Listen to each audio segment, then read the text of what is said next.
ಸಾಗರ ತಾಲೂಕು ಕುಶಲಕರ್ಮಿ ಹೋರಾಟ ಸಮಿತಿ ವತಿಯಿಂದ ಇಂದು ಬೆಳಗ್ಗೆ ಸಾಗರದಲ್ಲಿ ತಮ್ಮ ಬೇಡಿಕೆಗಳನ್ನು ಈಡೇರಿಸುವಂತೆ ಒತ್ತಾಯಿಸಿ ಶ್ರೀಗಂಧದ ಸಂಕೀರ್ಣದ ಕಚೇರಿಯ ಮುಂದೆ ಪ್ರತಿಭಟನೆ ನಡೆಸಲಾಯಿತು. ಸರ್ಕಾರದ ವತಿಯಿಂದ ನಿರ್ಮಿಸಿಕೊಟ್ಟಿರುವ ಮನೆಗಳಿಗೆ 22 ವರ್ಷಗಳ ನಂತರದಲ್ಲಿ ಮನೆಗಳನ್ನು ಕುಶಲಕರ್ಮಿಗಳ ಹೆಸರಿಗೆ ಮನೆ ನೋಂದಾಯಿಸಿಕೊಳ್ಳಲಾಗುತ್ತದೆ ಎಂದು ಕಾವೇರಿ ನಿಗಮದ ವತಿಯಿಂದ ಒಪ್ಪಂದ ಮಾಡಿಕೊಳ್ಳಲಾಗಿತ್ತು. ಆದರೆ ನಿಗಮದವರು ಕಾರ್ಮಿಕರ ಹೆಸರಿಗೆ ಮನೆಗಳನ್ನು ವರ್ಗಾಯಿಸದೇ ಇರುವುದು ಹಾಗೂ ಇನ್ನು ಹಲವಾರು ಬೇಡಿಕೆಗಳನ್ನು ಈಡೇರಿಸದೇ ಇರುವುದರಿಂದ ಎಂದು ಕಾರ್ಮಿಕರು ಪ್ರತಿಭಟನೆ ನಡೆಸಿದರು. ಸ್ಥಳಕ್ಕೆ ಆಗಮಿಸಿದ ಶಾಸಕ ಗೋಪಾಲಕೃಷ್ಣ ಬೇಳೂರು ಪ್ರತಿಭಟನಾಕಾರರ ಎಲ್ಲ ಬೇಡಿಕೆಗಳನ್ನು ಸಂಬಂಧಪಟ್ಟ ಇಲಾಖೆಯವರ ಜೊತೆಯಲ್ಲಿ ಮಾತನಾಡಿ ಬಗೆಹರಿಸುವುದಾಗಿ ಭರವಸೆ ನೀಡಿದ ನಂತರ ಪ್ರತಿಭಟನೆಯನ್ನು ಹಿಂಪಡೆಯಲಾಯಿತು. ಪ್ರತಿಭಟನೆಯಲ್ಲಿ ಮುಖಂಡರಾದ ಲೋಕೇಶ್ ಗುಡಿಗರ್, ಧರ್ಮರಾಜ್, ಗುರುರಾಜ್, ನಾಗರಾಜ್ ಇನ್ನು ಹಲವರು ಕಾರ್ಮಿಕರು ಉಪಸ್ಥಿತರಿದ್ದರು.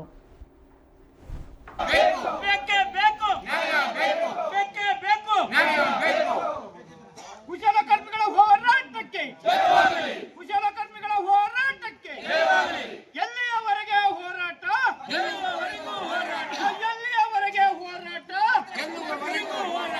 ಬೇಕೇ ಬೇಕು ಬೇಕೇ ಬೇಕು ಬೇಕೇ ಬೇಕು ಅಯ್ಯಯ್ಯೋ ಅಯ್ಯಯ್ಯೋ ಅಯ್ಯಯ್ಯೋ ಬೇಕು ಬೇಕೇ ಬೇಕು ಬೇಕು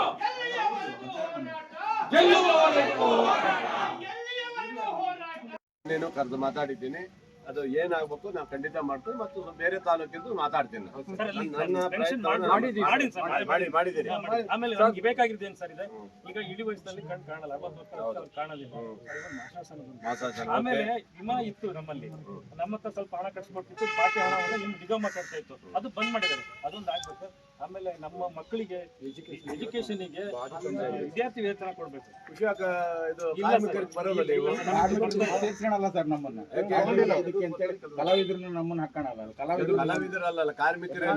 ಕಲಾ ಕಾರ್ಮಿಕರು ಅಂತ ಸೇರ್ಸಕ್ ಅವಕಾಶ ಇದೆ, ಸೇರ್ಸ್ಬೇಕು ಸರ್. ಕಲಾ ಕಾರ್ಮಿಕರು ಅಂತ ಸೇರ್ಸ್ಬೇಕು ಸರ್. ಆಮೇಲೆ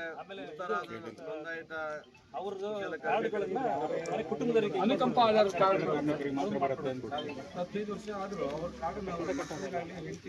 ತುಂಬಾ ಜನ ಕೇಳ್ಬರ್ತೈತೆ ಸರ್, ಏನು ಮಾಡೋದು ಆಗ್ತಾ ಇಲ್ಲ ಸರ್.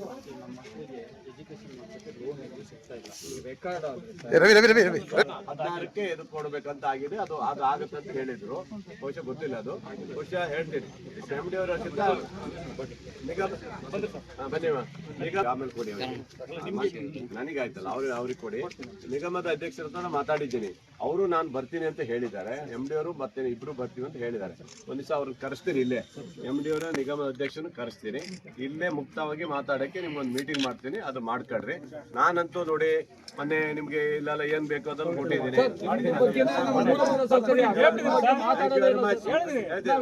ಸಾಗರದ ಸಂಕೀರ್ಣಕ್ಕೆ ಸ್ಥಳೀಯ ಶಾಸಕರು ತಾವೇ ಮುತುವರ್ಜಿ ವಹಿಸಿ ಸಂಕೀರ್ಣಕ್ಕೆ ಬೇಕಾದ ಎಲ್ಲ ಮೂಲ ಸೌಕರ್ಯಗಳನ್ನು ನಿರಂತರವಾಗಿ ಮಾಡಿಕೊಟ್ಟಿರೋದ್ರಿಂದ ನಿಮಗೆ ಉತ್ತಮ ಸ್ಥಿತಿ ರೀತಿಯಲ್ಲಿ ಏನು ಕೊಟ್ಟಿದ್ದೀರಿ. ನಿಮ್ಮನ್ನ ಮರೆಯಲ್ಲ ಈ ಕೆಲಸ ಸರ್. ನೀವು ನಮ್ಮ ನಿಗಮದ ಅಧ್ಯಕ್ಷ ಆಗ್ಬೇಕಾಗಿತ್ತು ಸರ್. ಯಾವ್ದಾ ಹೌದು ಸರ್. ಹೋಗಿ ಹೋಗಿ ಆಮೇಲೆ ಇಲ್ಲಿಂದ ಬೇಕೇ ಬೇಕು